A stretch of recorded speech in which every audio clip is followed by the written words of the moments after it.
토요일 오후 2시 서울 강남 한복판의 그랜드 팰리스 웨딩홀은 이른 봄의 햇살을 가득 머금고 있었습니다. 높이 솟은 유리창 너머로 쏟아지는 빛은 천장의 크리스탈 샹들리에와 만나 수천 개의 별처럼 흩어졌습니다. 통로 양옆으로 늘어선 백합과 장미는 공기 중에 은은한 향을 퍼뜨렸고 하객들은 저마다 단정한 옷차림으로 자리를 채워가고 있었습니다. 3층 신부 대기실. 순백의 드레스를 입은 김지연은 거울 앞에 앉아 있었습니다. 28, 그녀의 얼굴은 설렘보다는 긴장으로 굳어 있었습니다. 손은 미세하게 떨렸고 입술은 바짝 말라 있었습니다. 메이크업 아티스트가 마지막 손질을 하는 동안 지연은 거울 속 자신의 눈을 피했습니다. 괜찮아, 지연아. 뒤에서 조용한 목소리가 들렸습니다. 지연의 어머니 김은영이었습니다. 64, 그녀는 연한 베이지색 한복을 단정히 차려입고 있었습니다. 손은 거칠었지만 움직임은 우아했습니다. 은영은 딸의 어깨에 손을 얹으며 말했습니다. 오늘은 내가 주인공이야. 떨지 마. 엄마, 나 잘할 수 있을까요? 지연의 목소리에는 불안이 섞여 있었습니다. 은영은 딸의 눈을 마주보며 부드럽게 미소 지었습니다. 넌 이미 잘하고 있어. 그냥 내 모습 그대로 있으면 돼. 은영의 손이 딸의 머리를 쓰다듬었습니다. 그 손에는 오랜 세월의 흔적이 새겨져 있었습니다. 거친 손가락 마디, 굳은 살, 그리고 깊게 파인 주름. 하지만 그 손길은 세상 어떤 것보다 따뜻했습니다. 김은영. 그녀는 21살부터 지금까지 43년간 청소부로 살아왔습니다. 새벽 4시면 일어나 빌딩을 청소했고 저녁에는 아파트 계단을 닦았습니다. 남편을 일찍 여인 뒤 그녀는 오로지 딸 하나를 키우기 위해 살았습니다. 손에서 걸레를 놓은 적이 없었고 무릎을 꿇고 바닥을 닦는 일을 부끄러워한 적도 없었습니다. 청소는 세상을 깨끗하게 만드는 일이야. 은영은 늘 딸에게 그렇게 말했습니다. 지연은 그런 어머니의 등을 보며 자랐습니다. 장학금으로 대학을 졸업했고 작은 회사에 취직해 성실히 일했습니다. 그리고 2년 전 지금의 남편 박준혁을 만났습니다. 준혁은 중견 무역회사의 차장이었습니다. 예의 바르고 차분한 성격에 지연은 마음을 열었습니다. 하지만 준혁의 어머니 최미라를 처음 만났을 때 지연은 작은 벽을 느꼈습니다. 최미라는 명품 핸드백을 들고 나타나 지연의 집안을 묻는 첫 질문부터 날카로웠습니다. 아버지는 무슨 일 하셔? 돌아가셨습니다. 어머니는 청소 일을 하십니다. 그 순간 최미라의 눈빛이 미묘하게 변했습니다. 하지만 그녀는 겉으로 웃음을 유지했습니다. 지연은 그날의 불편함을 애써 잊으려 했습니다. 똑똑. 노크 소리가 대기실 문을 두드렸습니다. 문이 열리고 최미라가 들어왔습니다. 오늘 그녀는 진한 보라색 드레스에 다이아몬드 목걸이를 걸고 있었습니다. 향수 냄새가 짙게 풍겼습니다. 그녀의 시선은 곧바로 은영에게로 향했습니다. 아, 사돈 어르신. 오셨네요. 최미라의 말투는 예의를 갖춘 듯 했지만 어딘가 차가웠습니다. 은영은 조용히 고개를 숙였습니다. 예, 덕분에 잘 있습니다. 오늘 하객이 많아요. 우리 쪽 사람들도 많이 오고 다들 눈이 높거든요. 최미라는 말을 잠시 멈추고 은영을 위아래로 훑쳤습니다. 사돈 어르신, 오늘 본식 때는 너무 눈에 띄지 않게 조용히 계셔주세요. 괜히 이것저것 나서시면 아시죠? 체면이라는 게 있잖아요. 공기가 순간 얼어붙었습니다. 지연의 얼굴이 창백해졌고 메이크업 아티스트는 어색하게 시선을 피했습니다. 은영은 표정 하나 변하지 않았습니다. 그저 조용히 고개를 끄덕였습니다. 예, 조심하겠습니다. 그래요.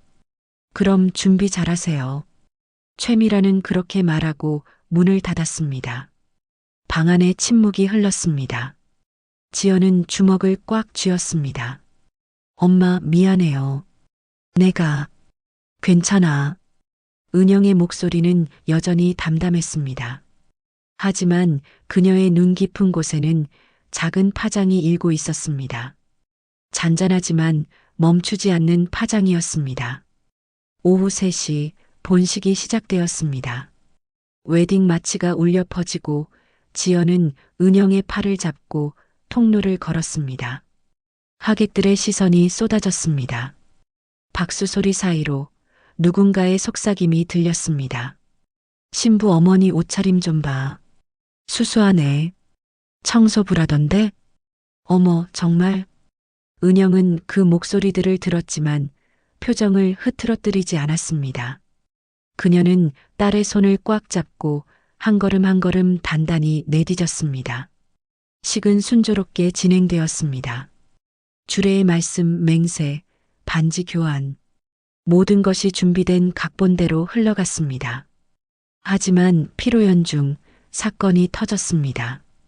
테이블 근처를 지나던 5살 정도의 아이가 뛰어가다 웨이터와 부딪혔습니다.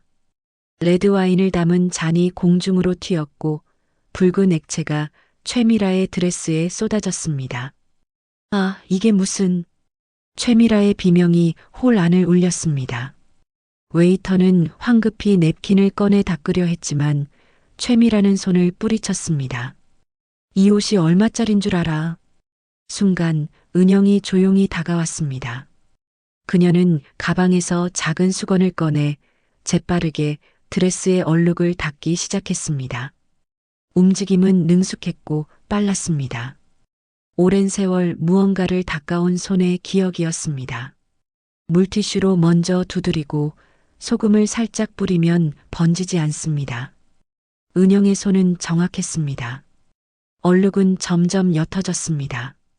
주변 하객들이 감탄하며 지켜보았습니다. 하지만 최미라의 얼굴은 점점 더 일그러졌습니다. 역시 청소부 티가 나네요. 최미라의 목소리는 낮았지만 주변 사람들에게는 충분히 들렸습니다. 공기가 다시 얼어붙었습니다. 은영은 손을 멈추지 않았습니다. 조용히 드레스를 마저 닦아냈습니다. 다 됐습니다. 이제 괜찮으실 겁니다. 은영은 그렇게 말하고 물러났습니다. 최미라는 드레스를 내려다보다가 갑자기 은영의 팔을 붙잡았습니다. 사돈 어르신, 한마디 할게요. 최미라는 은영을 홀 한쪽 구석으로 끌고 갔습니다. 하지만 그곳에도 몇몇 하객이 있었습니다. 최미라는 목소리를 낮추지 않았습니다. 오늘 제대로 창피를 당했네요. 당신 때문에. 청소부 주제에 나서서 뭐라는 거예요? 은영은 대답하지 않았습니다. 최미라는 계속 말했습니다. 내 아들이 불쌍해요. 이런 집안과 인연을 맺다니. 앞으로 조심하세요. 우리 체면에 먹칠하지 말고. 은영의 눈빛이 미세하게 흔들렸습니다. 하지만 그녀는 여전히 말이 없었습니다. 그때 지연이 다가왔습니다. 어머님, 무슨 일이세요? 아, 지연아. 아무것도 아니야. 그냥 어머니께 당부 좀 드렸어. 최미라는 웃으며 말했습니다. 하지만 지연은 어머니의 표정에서 무언가를 느꼈습니다. 은영은 딸의 손을 잡으며 말했습니다. 괜찮아. 너 신경 쓰지 마. 하지만 최미라는 멈추지 않았습니다. 그녀는 다시 한번 은영을 쳐다보며 이번에는 더 큰 목소리로 말했습니다. 정말 청소부는 어딜 가도 청소부네요. 손버릇이 몸에 배서 찰싹. 순간 최미라의 손이 은영의 뺨을 때렸습니다. 소리는 작았지만 충격은 컸습니다. 주변 하객들이 일제히 고개를 돌렸습니다. 누군가의 핸드폰 카메라가 번쩍였습니다. 청소부 주제에 감히 내 옷을 만지고 당신 같은 사람이 우리 집안에 들어온 게 수치스러워. 지연의 얼굴이 새하얗게 질렸습니다. 은영은 뺨을 감싸쥐고 서 있었습니다. 그녀는 아무 말도 하지 않았습니다. 단지 최미라를 조용히 바라볼 뿐이었습니다. 그 눈빛은 깊었습니다. 슬픔도 분노도 아닌 무언가 다른 것이 담긴 눈빛이었습니다. 결심. 은영의 눈 속에는 차가운 결심이 서려 있었습니다. 홀은 술렁였습니다. 하객들은 수군거렸고 몇몇은 황급히 자리를 떴습니다. 준혁이 뛰어와 어머니를 말렸지만 최미라는 이미 돌아서고 있었습니다. 지연은 어머니를 끌어안으며 눈물을 흘렸습니다. 엄마, 미안해요. 정말 미안해요. 괜찮아, 지연아. 괜찮아. 은영은 딸의 등을 토닥이며 말했습니다. 하지만 그녀의 눈은 여전히 차가웠습니다. 그 눈은 이제 더 이상 참지 않을 것임을 말하고 있었습니다. 결혼식은 그렇게 끝났습니다. 화려한 꽃과 샹들리에 아래 모욕과 상처가 남았습니다. 하객들은 하나둘 떠났고 홀은 텅 비었습니다. 은영은 마지막까지 자리를 지켰습니다. 그녀는 창밖을 바라보며 조용히 중얼거렸습니다. 64년 참아왔습니다. 하지만 이제 더 이상은 아니에요. 그날 밤 은영은 집으로 돌아가지 않았습니다. 그녀는 강남의 어느 초고층 빌딩을 향해 걸어갔습니다. 그녀의 뒷모습은 작았지만 그 걸음은 단단했습니다. 폭풍이 시작되려 하고 있었습니다. 결혼식이 끝난 밤 11시 강남대로는 여전히 불빛으로 가득했습니다. 네온사인과 가로등이 만들어낸 빛의 강 위로 김은영은 천천히 걸어가고 있었습니다. 베이지색 한복 위에 얇은 코트를 걸친 그녀의 모습은 화려한 거리와 대조를 이뤘습니다. 은영은 걸으며 오늘 있었던 일들을 떠올렸습니다. 최미라의 손바닥이 뺨을 때리던 순간, 하객들의 수군거림, 그리고 딸 지연의 눈물. 43년을 참아왔지만 오늘만큼은 참을 수 없었습니다. 아니, 더 이상 참지 않기로 했습니다. 그녀가 멈춰선 곳은 강남 중심부의 초고층 빌딩 앞이었습니다. 52층짜리 유리 건물은 밤하늘을 향해 솟아 있었고 최상층에는 에코라인 그룹이라는 글자가 푸른 빛으로 빛나고 있었습니다. 은영은 건물을 올려다보았습니다. 그리고 정문으로 들어갔습니다. 로비는 대리석 바닥과 현대적인 조명으로 꾸며져 있었습니다. 야간 경비원이 책상에서 고개를 들었습니다. 하지만 은영을 보자마자 벌떡 일어나 허리를 숙였습니다. 회장님, 이 시간에 어인 일이십니까? 올라가야 할 일이 있어. 예, 알겠습니다. 승강기 바로 준비하겠습니다. 경비원은 황급히 전용 엘리베이터의 버튼을 눌렀습니다. 은영은 조용히 엘리베이터에 올라탔습니다. 52층 버튼이 눌렸고 문이 닫혔습니다. 엘리베이터는 빠르게 상승했습니다. 유리병 너머로 서울의 야경이 점점 넓게 펼쳐졌습니다. 한강의 검은 물줄기, 수많은 건물의 불빛, 그리고 끝없이 이어진 도로. 은영은 그 풍경을 바라보며 깊게 숨을 들이쉬었습니다. 52층, 문이 열렸습니다. 복도는 조용했지만 회장실 앞에는 불이 켜져 있었습니다. 은영이 문을 열고 들어가자 안에는 이미 세 사람이 기다리고 있었습니다. 비서실장 강민준, 경영전략실장 박수진, 그리고 법무팀장 이재훈. 세 사람은 은영을 보자마자 일어나 고개를 숙였습니다. 회장님. 은영은 고개를 끄덕이며 자리에 앉았습니다. 넓은 회장실 책상 위에는 두꺼운 서류 몇 뭉치가 놓여 있었습니다. 은영은 코트를 벗고 한복 저고리를 가볍게 정리했습니다. 그리고 서류를 집어들었습니다. 미라 상사, 보고서 다 준비했나? 예, 회장님. 여기 있습니다. 강민준이 서류를 넘기며 설명하기 시작했습니다. 미라 상사는 최미라 씨 남편 한상욱 씨가 운영하는 중견 무역회사입니다. 연 매출 약 850억 원, 직원 120명 규모입니다. 주요 거래처는 동남아 5개국이고 우리 에코라인 그룹과는 3년 전부터 환경설비 부품을 납품받고 있습니다. 계약 규모는 연간 약 200억 원입니다. 미라 상사 전체 매출의 약 24%를 차지합니다. 은영은 고개를 끄덕였습니다. 박수진이 다음 자료를 펼쳤습니다. 추가 조사 결과 미라 상사는 최근 2년간 불법 하도급과 부당노동 행위로 3건의 고발을 받았습니다. 모두 합의로 마무리됐지만 내부 고발자의 증언이 남아 있습니다. 어떤 내용인가? 납품 과정에서 품질 검사를 허위로 작성했고 하청업체에 대금을 제때 지급하지 않았습니다. 또한 직원들에게 초과 근무 수당을 지급하지 않고 압박했다는 증언도 있습니다. 은영의 눈빛이 차갑게 가라앉았습니다. 이재훈이 말을 이었습니다. 법무팀에서 검토한 결과 우리가 거래를 중단할 충분한 근거가 있습니다.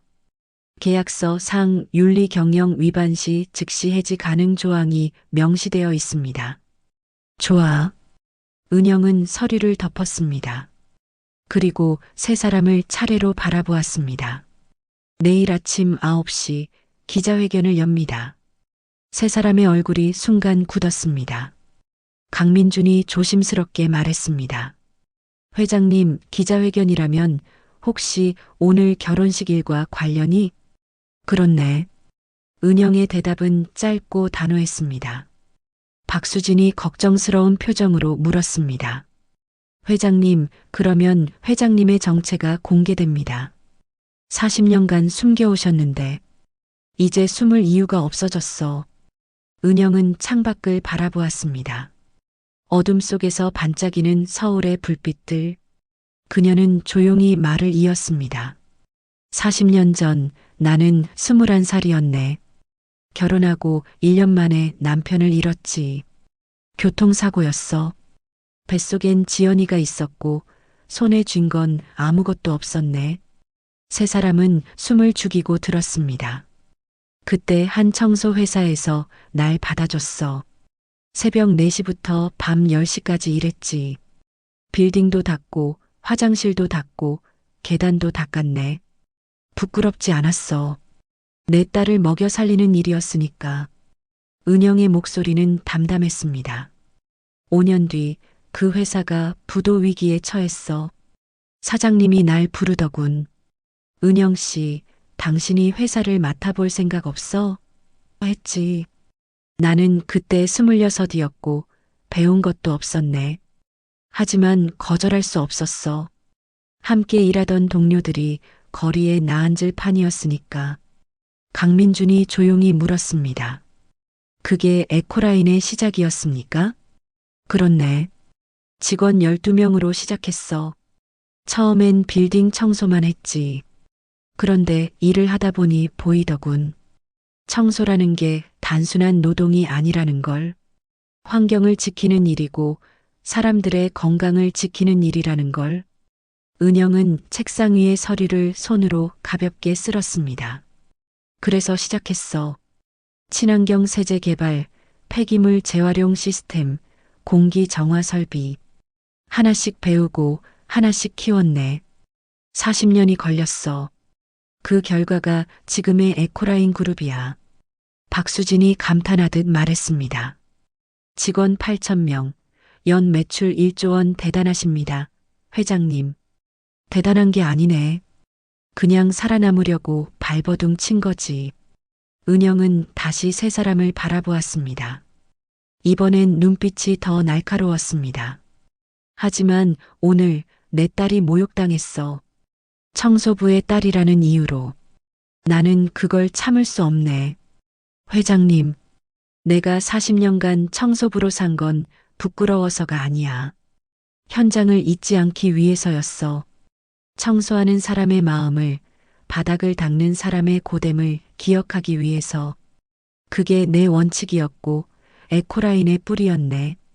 은영은 자리에서 일어났습니다. 이제 그 원칙을 지킬 때야. 내일 기자회견에서 나는 밝힐 거야. 내가 누구인지, 왜 이 일을 시작했는지, 그리고 미라 상사와의 거래를 왜 중단하는지. 이재훈이 조심스럽게 물었습니다. 회장님, 혹시 명예훼손이나 영업방해로 역고소당할 위험은 없습니까? 없어. 우리는 사실만 말할 거니까. 계약 위반, 윤리경영 원칙 불이행. 그것만으로 충분해. 강민준이 고개를 끄덕였습니다. 알겠습니다. 내일 아침 9시 본사 대회의실에서 기자회견 준비하겠습니다. 고맙네. 은영은 세 사람에게 고개를 숙였습니다. 그들도 깊게 인사했습니다. 세 사람이 나간 뒤 은영은 혼자 회장실에 남았습니다. 그녀는 창가로 걸어가 서울의 야경을 바라보았습니다. 핸드폰이 울렸습니다. 딸 지연이었습니다. 은영은 전화를 받았습니다. 엄마. 지연의 목소리는 울먹이고 있었습니다. 오늘 정말 죄송해요. 제가 엄마를 그런 자리에. 괜찮아, 지연아. 내 잘못이 아니야. 하지만 시어머님이 엄마를 때렸잖아요. 전 그냥 서 있기만 했어요. 아무것도 못했어요. 지연아. 은영의 목소리는 부드러웠지만 단단했습니다. 넌 신부였어. 그 자리에서 내가 할 수 있는 게 많지 않았어. 하지만 이제 엄마가 할 거야. 엄마, 내일 아침 뉴스 좀 봐. 엄마가 누군지 알게 될 거야. 무슨 말씀이세요? 나중에 알려줄게. 지금은 쉬어. 오늘 하루 힘들었을 거야. 엄마 사랑해요. 나도 사랑해, 지연아. 전화를 끄는 은영은 깊게 숨을 내쉬었습니다. 그리고 책상으로 돌아와 노트북을 켰습니다. 화면에는 오늘 결혼식 현장에서 누군가 찍은 영상이 이미 SNS에 퍼지고 있었습니다. 결혼식 폭행 사건, 청소부 모욕 같은 제목들이 보였습니다. 조회수는 벌써 수만 건을 넘어서고 있었습니다. 댓글들이 달리고 있었습니다. 이게 무슨 일이야? 결혼식에서 사람을 때려? 청소부가 뭐 어때서? 직업에 귀천이 어딨어? 시어머니 너무하네. 저건 폭행이잖아. 은영은 댓글을 읽으며 고개를 끄덕였습니다. 사람들은 알고 있었습니다. 무엇이 옳고 그른지. 하지만 세상은 여전히 변하지 않고 있었습니다. 은영은 그 세상을 조금이라도 바꾸고 싶었습니다. 자정이 지났습니다. 은영은 회장실 소파에 누워 잠시 눈을 감았습니다. 하지만 잠은 오지 않았습니다. 머릿속에는 오늘 하루가 빠르게 지나갔습니다. 최미라의 손바닥, 지연의 눈물, 하객들의 시선, 그리고 자신의 결심. 은영은 눈을 떴습니다. 천장의 조명이 부드럽게 빛나고 있었습니다. 그녀는 일어나 다시 창가로 갔습니다. 새벽 2시, 서울은 여전히 잠들지 않고 있었습니다. 내일부터 모든 게 바뀔 거야. 은영은 혼잣말처럼 중얼거렸습니다. 나도, 지연이도, 그리고 저 사람들도. 그녀의 눈빛은 흔들리지 않았습니다. 40년간 바닥을 닦으며 배운 것이 있었습니다. 세상에서 가장 강한 건 화려함이 아니라 단단함이라는 것. 그리고 가장 빛나는 건 눈에 띄는 것이 아니라 묵묵히 자기 자리를 지키는 것이라는 것. 은영은 책상으로 돌아가 내일 기자회견에서 할 말을 정리하기 시작했습니다. 펜을 들고 천천히 글자를 써내려갔습니다. 저는 청소부로 시작했습니다. 청소는 세상을 아름답게 만드는 일입니다. 오늘 저는 그 자긍심을 지키기 위해 이 자리에 섰습니다. 문장 하나하나에 은영의 마음이 담겼습니다. 분노가 아니라 신념이었습니다. 복수가 아니라 존엄이었습니다. 새벽 4시 은영은 펜을 내려놓았습니다. 원고는 완성되었습니다. 그녀는 노트를 덮고 자리에서 일어났습니다. 그리고 회장실을 나와 엘리베이터를 탔습니다. 1층 로비. 경비원이 졸다가 은영을 보고 화들짝 놀라 일어났습니다. 회장님, 벌써 가십니까? 응. 집에 가서 좀 쉬어야지. 조심히 가십시오. 은영은 고개를 끄덕이고 건물을 나왔습니다. 새벽 공기는 차가웠습니다. 하지만 은영은 그 차가움이 좋았습니다. 정신이 또렷해졌습니다. 그녀는 천천히 집으로 걸어갔습니다. 거리는 고요했고 가로등만이 길을 밝히고 있었습니다. 은영의 발걸음은 무겁지 않았습니다. 오히려 가벼웠습니다. 40년 만에 처음으로 그녀는 자신을 숨기지 않기로 했습니다. 아침이 오고 있었습니다. 동쪽 하늘이 서서히 밝아지고 있었습니다. 은영은 하늘을 올려다보며 깊게 숨을 들이쉬었습니다. 이제 시작이야. 그녀의 목소리는 작았지만 그 안에는 흔들리지 않는 힘이 담겨 있었습니다. 아침 8시 에코라인 그룹 본사 1층 로비는 이미 취재진으로 가득 찼습니다. 방송국 카메라, 신문사 기자, 온라인 매체 관계자들이 삼각대를 세우고 자리를 잡았습니다. 평소엔 조용한 로비가 플래시와 카메라 셔터 소리로 시끄러웠습니다. 에코라인 그룹이 긴급 기자회견을 연다는데 무슨 내용일까요? 어제 결혼식 폭행 사건이랑 관련 있대요. 회장이 직접 나온다던데 얼굴 공개는 처음 아닌가요? 기자들은 웅성거리며 대회의실 앞에 모였습니다. 에코라인 그룹 회장 김은영. 40년간 기업을 이끌어왔지만 그녀는 단 한 번도 대중 앞에 얼굴을 드러낸 적이 없었습니다. 언론 인터뷰도 시상식도 모든 공식 석상을 피했습니다. 그런 그녀가 오늘 처음으로 모습을 드러낸다는 소식에 취재진은 긴장하고 있었습니다. 9시 정각. 대회의실 문이 열렸습니다. 김은영이 들어왔습니다. 어제의 한복 대신 그녀는 검은색 정장을 단정히 차려입고 있었습니다. 화장은 최소한으로 했고 머리는 뒤로 깔끔하게 넘겼습니다. 뺨의 붉은 자국은 파운데이션으로 가려졌지만 자세히 보면 여전히 흔적이 남아 있었습니다. 은영은 단상 위로 올라갔습니다. 수십 개의 카메라가 그녀를 향했고 플래시가 터졌습니다. 은영은 잠시 숨을 고르고 마이크 앞에 섰습니다. 그녀의 눈빛은 흔들림이 없었습니다. 안녕하십니까? 에코라인 그룹 회장 김은영입니다. 목소리는 차분했지만 단단했습니다. 대회의실이 조용해졌습니다. 오늘 이 자리에 선 이유는 두 가지입니다. 첫째, 저 자신을 소개하기 위해서입니다. 둘째, 중요한 결정을 발표하기 위해서입니다. 은영은 준비한 원고를 펼쳤습니다. 하지만 그녀는 원고를 보지 않았습니다. 그저 앞을 똑바로 바라보며 말을 이어갔습니다. 저는 40년 전 24살에 작은 청소회사를 맡았습니다. 직원은 12명이었고 사무실은 반지하였습니다. 기자들이 메모를 시작했습니다. 저는 그 전에도 그 후에도 줄곧 청소부로 일했습니다. 빌딩을 닦았고 화장실을 청소했고 계단을 닦았습니다. 손에서 걸레를 놓은 적이 없습니다. 은영의 손이 단상을 가볍게 짚었습니다. 그 손에는 여전히 굳은 살이 있었습니다. 청소는 단순한 노동이 아닙니다. 세상을 깨끗하게 만드는 일입니다. 환경을 지키는 일이고 사람들의 건강을 지키는 일입니다. 저는 그 일이 자랑스러웠습니다. 카메라 셔터 소리가 연달아 터졌습니다. 하지만 어제 제 딸의 결혼식에서 저는 모욕을 당했습니다. 은영의 목소리가 잠시 낮아졌습니다.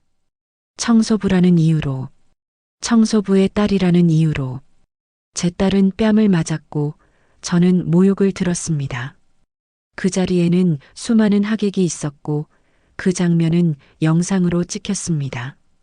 대회의실은 숨소리조차 들리지 않을 만큼 조용했습니다. 저는 오늘 여러분께 말씀드리고 싶습니다. 직업에는 귀천이 없습니다. 청소부든 회장이든 모든 일은 존중받아야 합니다. 하지만 우리 사회는 여전히 그렇지 못합니다. 은영은 다음 서류를 꺼냈습니다. 오늘 이 자리에서 저는 중요한 결정을 발표합니다. 에코라인 그룹은 오늘부로 미라 상사와의 모든 거래를 중단합니다. 기자들 사이에서 술렁임이 일었습니다. 미라 상사는 지난 3년간 우리와 연간 200억 원 규모의 계약을 맺어왔습니다. 하지만 우리는 조사 결과 미라 상사가 우리의 윤리 경영 원칙을 위반했음을 확인했습니다. 불법 하도급, 부당 노동 행위, 품질 검사 허위 작성 등의 정황이 드러났습니다. 은영은 서류를 들어보였습니다. 이것은 우리 계약서입니다. 윤리 경영 위반 시 즉시 해지 가능 조항이 명시되어 있습니다. 우리는 그 조항에 따라 오늘부로 계약을 해지합니다. 기자 한 명이 손을 들었습니다. 회장님, 혹시 이번 결정이 개인적인 감정 때문은 아닙니까? 은영은 그 기자를 똑바로 바라보았습니다. 아닙니다. 이것은 원칙의 문제입니다. 에코라인 그룹은 40년간 한 가지 원칙을 지켜왔습니다. 사람을 존중하고 환경을 지키고 정직하게 일한다. 미라 상사는 그 원칙을 위반했습니다. 그래서 우리는 거래를 중단합니다. 다른 기자가 물었습니다. 미라 상사 측에서는 반발하지 않을까요? 그들의 선택입니다. 하지만 우리의 결정은 변하지 않습니다. 은영은 마지막 말을 했습니다. 저는 오늘 여러분께 부탁드립니다. 우리 사회가 조금 더 사람을 존중하는 곳이 되길 바랍니다. 겉모습이 아니라 본질을 보는 곳이 되길 바랍니다. 청소부도 회장도 모두가 동등하게 존중받는 사회를 만들어 갑시다. 은영은 깊게 고개를 숙였습니다. 기자회견장에 박수가 터져 나왔습니다. 기자들은 일어나 박수를 쳤고 카메라는 그 순간을 담아냈습니다. 기자회견이 끝난 뒤 은영은 회장실로 돌아왔습니다. 비서실장 강민준이 태블릿을 들고 들어왔습니다. 회장님, 벌써 기사가 쏟아지고 있습니다. 화면에는 실시간 뉴스 속보가 떠 있었습니다. 청소부 출신 회장, 40년 침묵 깨고 나섰다. 에코라인 그룹, 미라 상사와 거래 중단 선언. 결혼식 폭행 사건, 재벌가 갑질 논란으로 확산. 은영은 화면을 보며 고개를 끄덕였습니다. 강민준이 말했습니다. SNS 반응도 폭발적입니다. 해시태그 노동존중 해시태그 청소부회장이 실시간 검색어 1위에 올랐습니다. 여론은 어떤가? 대부분 긍정적입니다. 회장님을 지지하는 댓글이 90% 이상입니다. 은영은 창밖을 바라보았습니다. 하지만 그녀의 표정은 편안하지 않았습니다. 민준 씨, 미라 상사 쪽 반응은? 아직 공식 입장은 없습니다. 하지만 한상욱 대표가 긴급 임원 회의를 소집했다는 소식이 들립니다. 최미라 씨는 전화를 받지 않는다고 합니다. 은영은 깊게 한숨을 쉬었습니다. 그녀는 복수를 원한 게 아니었습니다. 단지 존엄을 지키고 싶었을 뿐이었습니다. 하지만 세상은 이미 움직이기 시작했습니다. 같은 시각 미라 상사 사무실은 아수라장이었습니다. 한상욱 대표는 책상을 치며 소리쳤습니다. 도대체 이게 무슨 일이야? 에코라인이 거래를 중단한다고? 임원들은 얼굴이 창백했습니다. 영업이사가 떨리는 목소리로 말했습니다. 대표님, 에코라인은 우리 매출의 24%를 차지합니다. 이 거래가 끊기면 알아. 내가 모를 것 같아? 한상욱은 머리를 쥐어뜯었습니다. 그때 재무이사가 보고했습니다. 대표님, 주가가 폭락하고 있습니다. 개장 30분 만에 15% 하락했습니다. 뭐? 그리고 다른 거래처들에서도 연락이 옵니다. 계약 재검토를 하겠다고. 한상욱의 얼굴이 일그러졌습니다. 그는 핸드폰을 집어들고 아내 최미라에게 전화를 걸었습니다. 하지만 최미라는 전화를 받지 않았습니다. 최미라는 집 안방에 틀어박혀 있었습니다. 그녀는 TV를 켜고 뉴스를 보고 있었습니다. 모든 채널이 김은영의 기자회견을 다루고 있었습니다. 청소부 출신 회장이 40년 만에 정체를 밝혔습니다. 에코라인 그룹은 연 매출 1조 원, 직원 8,000명의 대기업입니다. 김은영 회장은 딸의 결혼식에서 당한 모욕을 계기로 최미라는 리모컨을 집어던졌습니다. 화면이 꺼졌지만 그녀의 머릿속은 더 혼란스러웠습니다. 그녀는 어제까지만 해도 은영을 그저 보잘것없는 청소부로만 생각했습니다. 하지만 지금 은영은 자신보다 훨씬 높은 곳에 있었습니다. 핸드폰이 계속 울렸습니다. 남편, 친구들, 지인들. 최미라는 모든 전화를 무시했습니다. 그녀는 소파에 앉아 고개를 떨구었습니다. 오후 2시 미라 상사의 또 다른 소식이 들려왔습니다. 환경부와 국세청, 공정거래위원회에서 동시에 조사 착수를 발표한 것입니다.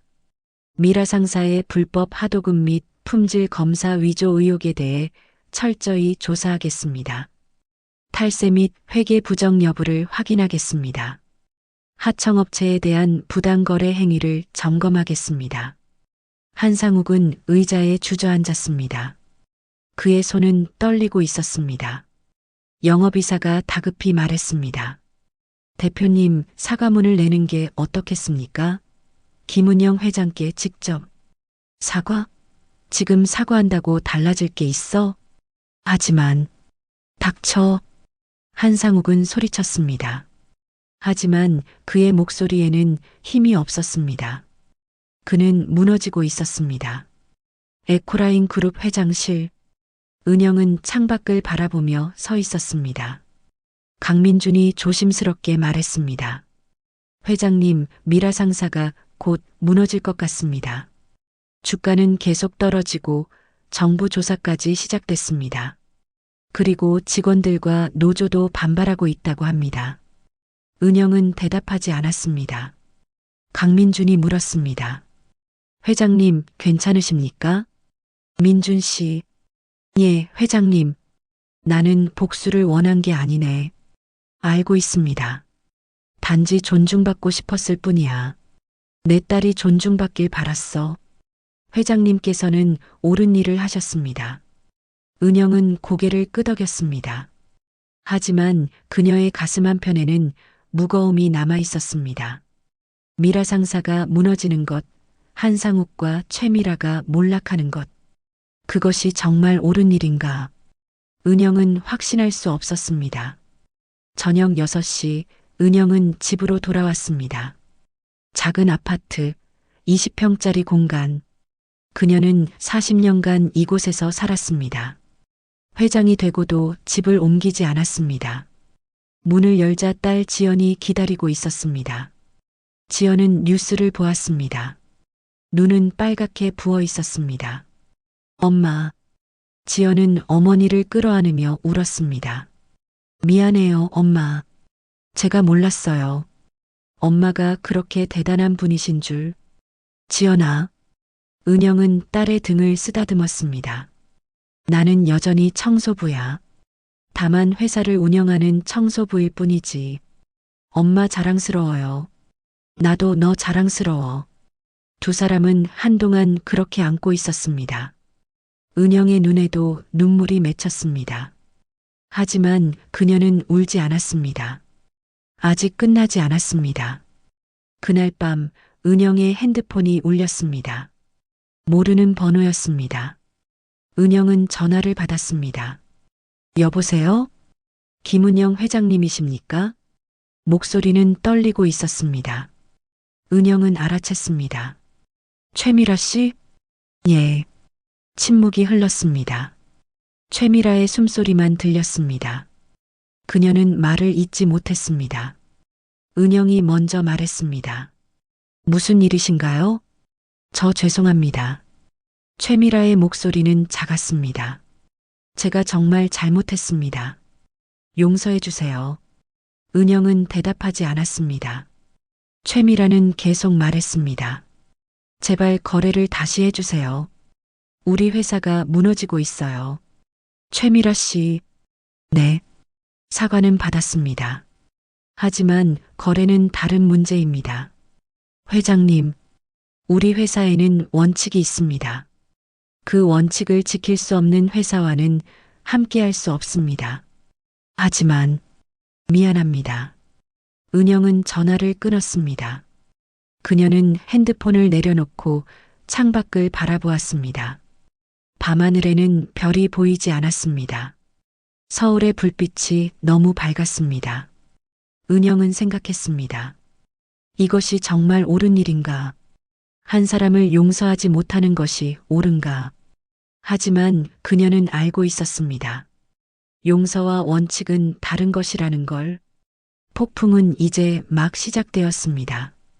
기자회견 이틀 뒤 미라 상사의 주가는 개장과 동시에 하한가를 기록했습니다.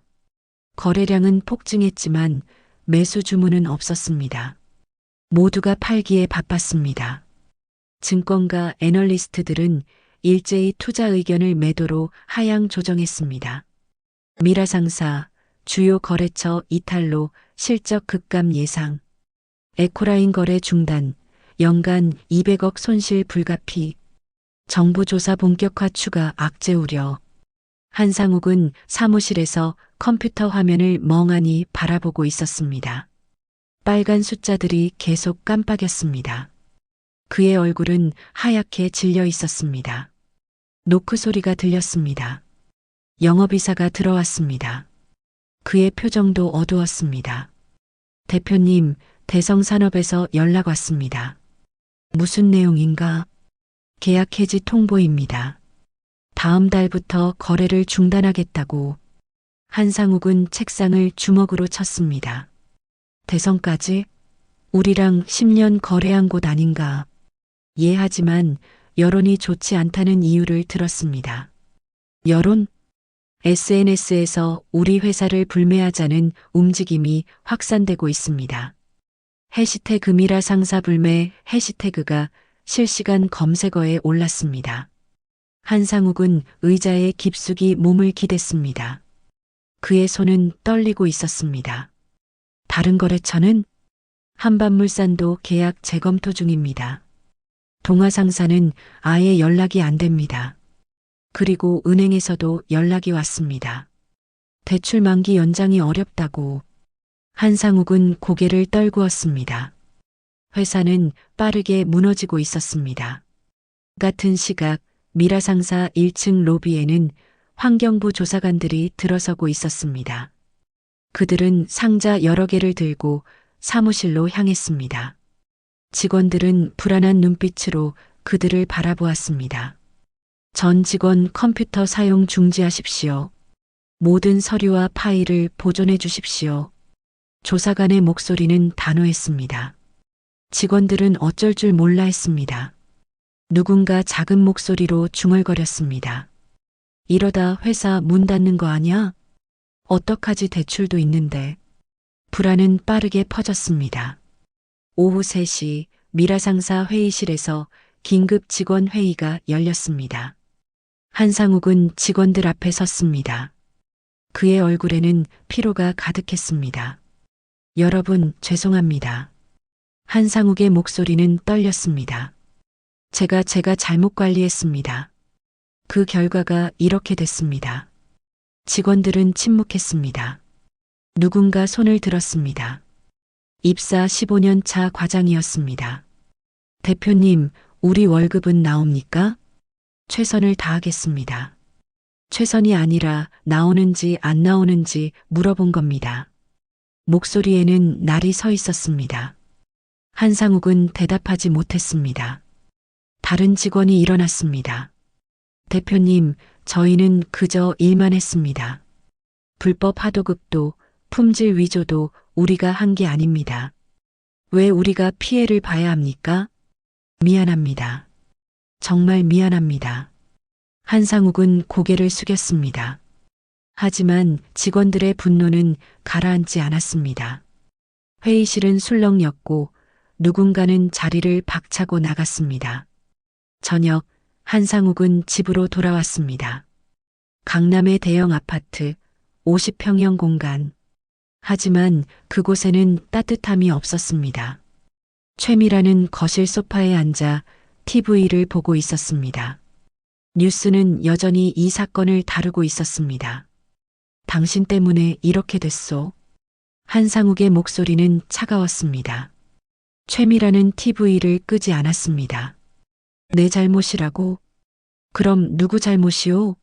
결혼식에서 사람을 때린 게 누구요? 청소부라고 무시한 게 누구요? 나도 몰랐잖아. 그 여자가 회장인 줄. 최미라의 목소리도 높아졌습니다. 몰랐다고 해서 달라지는 게 있어? 이미 다 끝났어. 회사도 우리 집안도. 그럼 어쩌라고. 시간을 되돌릴 수 있어? 두 사람은 서로를 노려보았습니다. 하지만 이내 침묵이 흘렀습니다. 분노 뒤에 남은 건 허무함 뿐이었습니다. 일주일이 지났습니다. 미라 상사의 상황은 더욱 악화되었습니다. 거래처는 하나둘 떠났고 직원들도 사표를 내기 시작했습니다. 은행은 대출 회수를 통보했고 국세청은 세무조사를 본격화했습니다. 한상욱은 변호사 사무실을 찾았습니다. 법무법인 대표 변호사가 서류를 보며 고개를 저었습니다. 대표님, 솔직히 말씀드리면 상황이 매우 어렵습니다. 방법이 정말 없습니까? 에코라인 그룹을 상대로 소송을 제기할 수는 있습니다. 하지만 승소 가능성은 낮습니다. 계약서에 명시된 조항이 명확하고 무엇보다 여론이 좋지 않습니다. 그럼 어떻게 해야 합니까? 변호사는 잠시 침묵했습니다. 법정 관리 신청을 고려하셔야 할 것 같습니다. 법정 관리요? 예. 지금 상태로는 회사를 유지하기 어렵습니다. 법정 관리를 통해 회생 절차를 밟는 게 유일한 방법입니다. 한상욱은 고개를 떨구었습니다. 법정 관리. 그것은 사실상 파산 직전을 의미했습니다. 한 달 뒤 미라 상사는 법정 관리에 들어갔습니다. 법원이 선임한 관리인이 회사를 맡았고 한상욱은 대표직에서 물러났습니다. 직원의 절반이 해고됐고 사무실은 축소됐습니다. 회사는 이름만 남았습니다. 한상욱과 최미라는 아파트를 팔아야 했습니다. 대출금을 갚고 남은 돈은 얼마 되지 않았습니다. 그들은 강남을 떠나 외곽의 작은 원룸으로 이사했습니다. 15평 남짓한 공간. 예전 집의 절반도 되지 않았습니다. 이사 날 최미라는 짐을 풀다가 주저앉았습니다. 명품 가방들, 비싼 옷들 모두 팔아야 했습니다. 그녀는 손에 들고 있던 핸드백을 바라보았습니다. 눈물이 흘렀습니다. 이게 뭐야, 이게 대체 뭐냐고. 한상욱은 아무 말도 하지 않았습니다. 그저 짐을 정리할 뿐이었습니다. 최미라는 더 이상 외출하지 않았습니다. 거리에 나가면 사람들의 시선이 느껴졌습니다. 수군거림이 들렸습니다. 저 사람 미라 상사 사모님 아냐? 맞아, 결혼식에서 사람 때린. 어휴, 창피해서 어떻게 다녀. 최미라는 고개를 떨구고 빠르게 걸었습니다. 하지만 그 시선들을 피할 수는 없었습니다. 어느 날 저녁 최미라는 원룸 창가에 앉아 있었습니다. 바깥은 어두웠고 가로등만이 희미하게 빛나고 있었습니다. 그녀는 핸드폰을 꺼내 통화 기록을 보았습니다. 김은영의 번호가 있었습니다. 그날 밤 용서를 구했던 전화. 최미라는 번호를 눌렀습니다. 하지만 통화 버튼을 누르지는 못했습니다. 그녀는 핸드폰을 내려놓았습니다. 미안하다고 말하면 달라질까? 혼잣말이었습니다. 대답은 없었습니다. 한상욱은 작은 무역회사에 취직했습니다. 대표가 아니라 평사원이었습니다. 월급은 예전의 5분의 1도 되지 않았습니다. 하지만 그는 묵묵히 일했습니다. 선택의 여지가 없었습니다. 회사 동료들은 그를 알아봤습니다. 하지만 아무도 말하지 않았습니다. 다만 거리를 두었습니다. 점심시간 한상욱은 혼자 구내식당에서 밥을 먹었습니다. 주변 테이블은 텅 비어 있었습니다. 저녁 집으로 돌아온 한상욱은 최미라와 마주 앉았습니다. 저녁은 간단했습니다. 김치찌개와 밥. 최미라가 처음 만든 음식이었습니다. 평생 요리를 해본 적 없던 그녀였습니다. 맛이 어때? 최미라의 목소리는 작았습니다. 한상욱은 한 숟가락 떠서 입에 넣었습니다. 짰습니다. 하지만 그는 고개를 끄덕였습니다. 괜찮소? 거짓말. 조금 짜긴 하오. 최미라는 웃었습니다.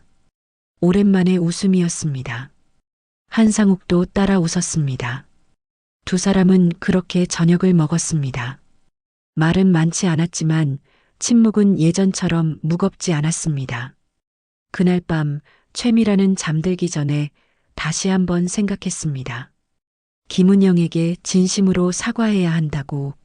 하지만 어떻게 해야 할지 몰랐습니다. 그녀는 눈을 감았습니다. 한편 에코라인 그룹에서는 다른 움직임이 있었습니다. 김은영은 회장실에서 강민준과 대화하고 있었습니다. 회장님, 미라 상사가 법정 관리에 들어갔습니다. 알고 있네. 그리고 직원 절반이 해고됐다고 합니다. 은영은 창밖을 바라보았습니다. 그녀의 표정은 복잡했습니다. 민준 씨, 우리가 한 일이 옳았을까? 회장님? 미라 상사의 잘못은 분명해. 하지만 그곳 직원들은 죄가 없지 않나? 강민주는 잠시 침묵했습니다. 회장님께서는 원칙을 지키신 겁니다. 원칙. 예. 그리고 그 원칙이 틀리지 않았다고 생각합니다. 은영은 고개를 끄덕였습니다. 하지만 그녀의 마음 한편은 여전히 무거웠습니다. 민준 씨, 미라 상사 해고 직원들 명단 구할 수 있나? 예. 그건 왜? 우리 회사에서 채용할 수 있는지 검토해 보게. 물론 본인들이 원한다면. 강민주는 놀란 표정으로 은영을 바라보았습니다. 회장님, 그럼 직원들에게는 죄가 없어. 그들이 새 출발을 할 수 있도록 도와주고 싶네. 알겠습니다. 강민주는 깊게 고개를 숙였습니다. 은영은 다시 창밖을 바라보았습니다. 며칠 뒤 미라 상사 전 직원들에게 에코라인 그룹의 채용 공고가 전달됐습니다. 놀라움이 퍼졌습니다. 그리고 감사가 뒤따랐습니다. 김은영 회장님이 우리를 받아주신다고? 회사는 무너졌지만 우리에게 기회를 주시는 거야. 정말 대단한 분이시다. 직원들은 하나둘 지원서를 냈습니다. 그들에게는 새로운 희망이 생겼습니다. 한 달이 더 지났습니다. 원룸에서의 생활은 여전히 힘들었지만 최미라는 조금씩 변하고 있었습니다. 그녀는 집 근처 슈퍼에서 아르바이트를 시작했습니다. 처음에는 힘들었습니다. 하지만 시간이 지나며 익숙해졌습니다. 어느 날 슈퍼 사장님이 말했습니다. 일 잘하시네요. 성실하세요. 최미라는 작게 웃었습니다. 성실하다는 말. 평생 들어본 적 없던 말이었습니다. 그날 저녁 집으로 돌아온 최미라는 한상욱에게 말했습니다. 여보, 나 김은영 회장님께 직접 찾아가서 사과하고 싶어. 한상욱은 아내를 바라보았습니다. 진심이요? 응. 진심으로 잘못했다고 말하고 싶어. 그래야 내 마음이 편할 것 같아. 한상욱은 고개를 끄덕였습니다. 그래. 그게 맞소. 최미라는 깊게 숨을 들이쉬었습니다. 용기가 필요했습니다. 하지만 이제는 피하지 않기로 했습니다. 몰락은 고통이었습니다. 하지만 그 고통 속에서 최미라는 처음으로 자신을 돌아보고 있었습니다. 토요일 오전 10시 최미라는 에코라인 그룹 본사 앞에 서 있었습니다. 52층 유리 건물은 햇살을 받아 빛나고 있었습니다.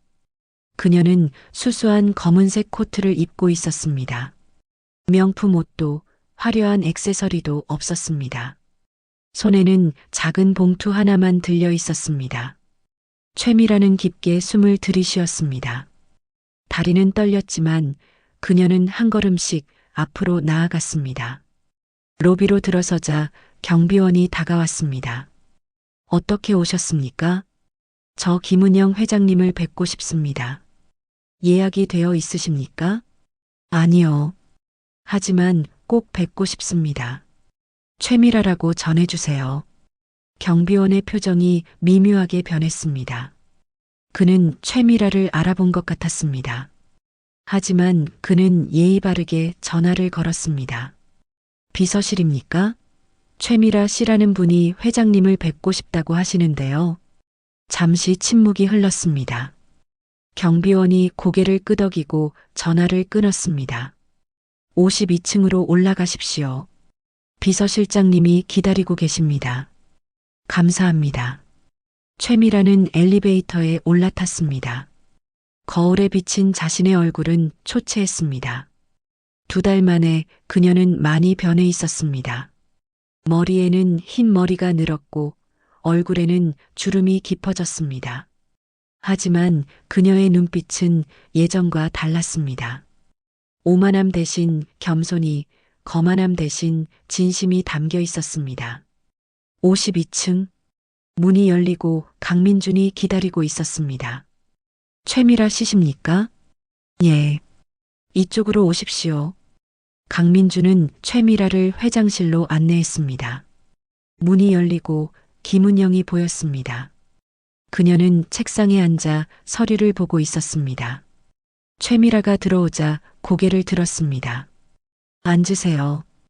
은영의 목소리는 차분했습니다. 최미라는 의자에 앉았습니다. 2 사람 사이에 침묵이 흘렀습니다. 최미라는 입을 열려다 멈췄습니다. 말이 쉽게 나오지 않았습니다. 은영이 먼저 말했습니다. 무슨 일로 오셨습니까? 저 사과하러 왔습니다. 최미라의 목소리는 떨렸습니다. 그날 결혼식 날 제가 정말 잘못했습니다. 회장님을 모욕했고 심지어 손을 들었습니다. 변명의 여지가 없습니다. 은영은 대답하지 않았습니다. 단지 조용히 듣고 있었습니다. 저는 평생 잘못 살았습니다. 최미라의 눈에 눈물이 맺혔습니다. 남을 무시하고 겉모습만 보고 교만하게 살았습니다. 그 대가가 이렇게 왔습니다. 회사도 무너졌고 집도 잃었습니다. 하지만 그것보다 더 고통스러운 건 제가 얼마나 추악한 사람이었는지 깨닫는 것이었습니다. 최미라는 손으로 얼굴을 가렸습니다. 눈물이 흘렀습니다. 회장님께 용서를 구할 자격도 없습니다. 다만 진심으로 죄송하다는 말씀만 드리고 싶었습니다. 최미라는 가방에서 봉투를 꺼냈습니다. 그리고 은영에게 건넸습니다. 이건 제 마지막 남은 돈입니다. 많지 않습니다. 하지만 회장님께서 해고된 직원들을 도와주셨다고 들었습니다. 이 돈이라도 그들을 위해 써주십시오. 은영은 봉투를 받지 않았습니다. 그녀는 최미라를 바라보았습니다. 그 눈빛에는 분노도 냉소도 없었습니다.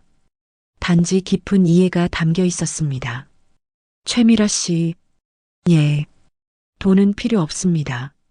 직원들은 이미 안정을 찾았습니다. 하지만 그보다 중요한 게 있습니다. 은영은 자리에서 일어났습니다. 그리고 창가로 걸어갔습니다. 저도 한때는 최미라 씨처럼 생각했습니다. 돈이 있으면 모든 게 해결된다고, 힘이 있으면 존중받는다고. 하지만 그건 착각이었습니다. 은영은 창밖을 바라보았습니다. 진짜 존중은 겉모습에서 오지 않습니다. 사람을 대하는 태도에서, 일하는 자세에서, 그리고 겸손함에서 옵니다. 최미라는 고개를 숙였습니다. 은영이 말을 이었습니다. 저는 40년간 청소부로 일했습니다. 사람들은 저를 무시했습니다. 하지만 저는 제 일이 자랑스러웠습니다. 왜냐하면 그 일이 세상을 깨끗하게 만들었으니까요. 은영은 최미라를 돌아보았습니다. 최미라 씨, 지금부터가 시작입니다. 과거를 후회하는 것보다 중요한 건 앞으로 어떻게 사느냐입니다. 회장님, 일어나세요. 최미라는 일어났습니다.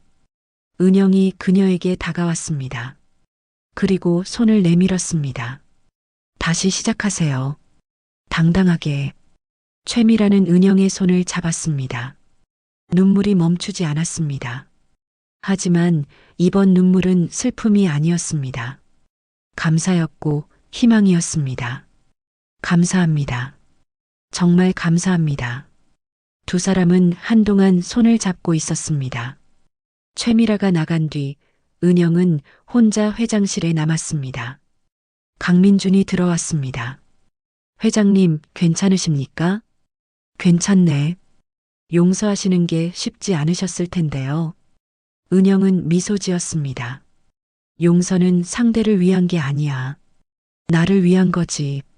미움을 품고 사는 건 너무 무거워. 강민주는 고개를 끄덕였습니다. 회장님, 오늘 오후에 직원 간담회가 있습니다. 참석하시겠습니까? 물론이지. 오후 2시 에코라인 그룹 대강당에는 직원 200여 명이 모였습니다. 미라 상사에서 온 신입 직원들도 함께였습니다. 은영이 무대에 올랐습니다. 박수가 터져 나왔습니다. 여러분 반갑습니다. 은영의 목소리는 따뜻했습니다. 오늘 이 자리에 새로운 동료들이 함께했습니다. 환영합니다. 다시 박수가 울렸습니다. 신입 직원들은 감격한 표정이었습니다. 우리 회사는 40년 전 청소부 12명으로 시작했습니다. 지금은 8,000명이 함께합니다. 이 모든 게 기적이라고 생각합니다. 은영은 잠시 말을 멈췄습니다. 하지만 기적은 혼자 만들어지지 않습니다.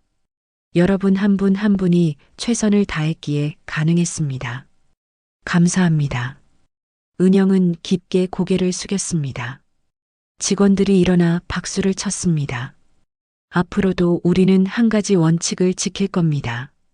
사람을 존중하고 환경을 지키고 정직하게 일한다. 이것이 에코라인의 정신입니다. 박수는 계속됐습니다. 은영은 무대에서 내려왔습니다. 직원들이 그녀를 둘러쌌습니다. 악수를 청하고 사진을 찍었습니다. 은영은 한 사람 한 사람과 눈을 맞추며 악수했습니다. 저녁 은영은 딸 지연과 함께 작은 식당에 앉아 있었습니다. 두 사람은 된장찌개와 밥을 먹고 있었습니다. 지연이 말했습니다. 엄마, 오늘 최미라 씨가 다녀갔다면서요? 응. 사과하러 왔더구나. 용서하셨어요? 용서했어. 사람은 변할 수 있으니까. 지연은 밥을 한 숟가락 떠서 입에 넣었습니다. 그리고 조심스럽게 물었습니다. 엄마, 후회하지 않으세요? 회사 일로 이렇게까지 하신 거. 은영은 딸을 바라보았습니다. 후회 없어. 나는 옳은 일을 했으니까. 하지만 미라 상사 사람들은 지연아, 나는 미라 상사를 무너뜨리려던 게 아니야. 단지 원칙을 지키려 했을 뿐이지. 결과가 이렇게 된 건 그들의 선택 때문이야. 지연은 고개를 끄덕였습니다. 엄마, 저 엄마가 정말 자랑스러워요. 나도 너 자랑스러워. 두 사람은 미소를 나눴습니다. 일주일 뒤 은영은 전국 언론사를 초청해 마지막 기자회견을 열었습니다. 이번에는 대회의실이 아니라 회사 1층 로비였습니다. 청소 직원들과 함께 서기 위에 서였습니다. 은영은 청소복을 입고 나타났습니다. 기자들이 놀랐습니다. 은영은 걸레를 들고 바닥을 닦기 시작했습니다. 카메라가 그 모습을 담았습니다. 저는 여전히 청소부입니다. 은영의 목소리는 단단했습니다. 40년 전에도 지금도 앞으로도 변하지 않을 겁니다. 회장이라는 직함은 그저 제 일의 한 부분일 뿐입니다. 은영은 바닥을 다 닦고 일어났습니다. 여러분께 부탁드립니다. 우리 사회가 모든 노동을 존중하는 곳이 되길 바랍니다. 청소부도 배달원도 건설 노동자도 모두가 존중받아야 합니다. 기자들은 조용히 듣고 있었습니다. 겉모습으로 사람을 판단하지 마십시오. 당신이 무시한 그 사람이 언젠가 당신의 운명을 바꿀지도 모릅니다. 더 중요한 건 그 사람도 존엄을 가진 인간이라는 사실입니다. 은영은 마지막 말을 했습니다. 겸손은 약함이 아닙니다. 스스로를 지켜주는 가장 강력한 무기입니다. 우리 모두 겸손하게 살아갑시다. 은영은 깊게 고개를 숙였습니다. 박수가 터져 나왔습니다. 기자들도 직원들도 모두가 일어나 박수를 쳤습니다. 기자회견이 끝난 뒤 은영은 옥상으로 올라갔습니다. 서울의 전경이 눈앞에 펼쳐졌습니다. 햇살은 따뜻했고 바람은 부드러웠습니다. 강민준이 다가왔습니다. 회장님, 반응이 뜨겁습니다. SNS에서 해시태그 노동 존중 해시태그가 1위에 올랐습니다. 그래? 예. 그리고 여러 기업에서 연락이 왔습니다. 우리의 윤리 경영을 배우고 싶다고요. 은영은 미소 지었습니다. 좋은 일이네. 회장님, 행복하십니까? 은영은 잠시 생각했습니다. 행복해. 내가 해야 할 일을 했으니까. 앞으로 계획은 계속 일할 거야. 청소도 하고 회사도 운영하고. 그게 내 삶이니까. 강민주는 고개를 끄덕였습니다. 저녁, 은영은 집으로 돌아왔습니다. 작은 아파트는 여전히 그대로였습니다. 그녀는 소파에 앉아 오래된 앨범을 펼쳤습니다. 남편과의 결혼 사진, 어린 지연의 사진, 그리고 청소회사 직원들과 찍은 사진. 모든 순간이 소중했습니다. 핸드폰이 울렸습니다. 최미라였습니다. 은영은 전화를 받았습니다. 여보세요? 회장님, 저 최미라입니다. 네, 말씀하세요. 감사하다는 말씀 다시 드리고 싶었습니다. 그리고 저도 새로 시작하기로 했습니다. 작은 카페에서 일하기로 했어요. 은영은 미소 지었습니다. 잘하셨어요. 응원합니다. 회장님처럼 살고 싶습니다. 겸손하게, 당당하게. 할 수 있을 거예요. 감사합니다. 정말 감사합니다. 전화를 끄는 은영은 창밖을 바라보았습니다. 밤하늘에 별이 하나둘 떠오르고 있었습니다. 그녀는 깊게 숨을 들이쉬었습니다. 40년의 여정이었습니다. 청소부로 시작해 회장이 되고 그리고 여전히 청소부로 남았습니다. 은영은 그 모든 순간이 자랑스러웠습니다. 세상은 조금씩 변하고 있어. 은영은 혼잣말처럼 중얼거렸습니다. 그리고 나도, 너희들도, 우리 모두 함께 변해가고 있지. 그녀의 눈빛은 평온했습니다. 더 이상 싸울 것도 증명할 것도 없었습니다. 그저 자신의 자리에서 최선을 다하면 되는 것이었습니다. 이야기는 끝나지 않았습니다. 은영의 하루는 내일도 계속될 것이고 그녀가 전한 메시지는 사람들의 마음속에 남을 것입니다. 겉모습이 아닌 본질을, 오만이 아닌 겸손을, 무시가 아닌 존중을. 이것이 김은영이 세상에 남긴 가장 큰 유산이었습니다.